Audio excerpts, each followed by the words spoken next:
दादा गलती हुई, गलती हुई।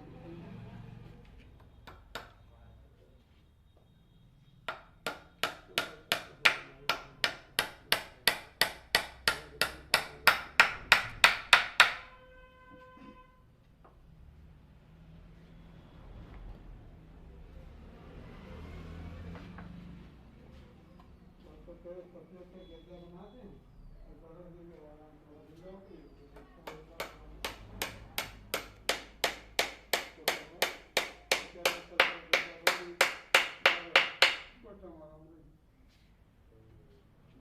मिल जाओगे